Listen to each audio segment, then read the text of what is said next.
شروع اللہ کا نام لے کر جو بڑا مہربان نہایت رحم والا ہے۔ سورج کی قسم اور اس کی دھوپ کی، اور چاند کی جب وہ اس کے پیچھے چلے، اور دن کی جب وہ اسے روشن کر دے، اور رات کی جب وہ اسے چھپا لے،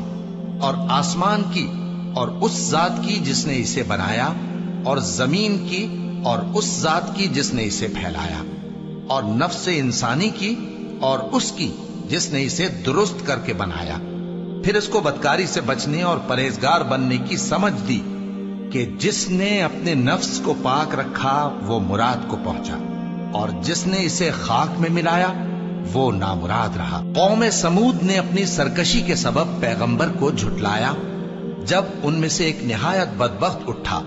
تو اللہ کے پیغمبر صالح نے ان سے کہا کہ اللہ کی اونٹنی اور اس کے پانی پینے کی باری سے خبردار رہو، مگر انہوں نے پیغمبر کو جھٹلایا۔ پھر اونٹنی کو مار ڈالا تو ان کے رب نے ان کے گناہ کے سبب ان کو نیست و نابود کر دیا، پھر سب کو برابر کر دیا، اور اللہ کو ان کے بدلہ لینے کا کچھ بھی ڈر نہیں۔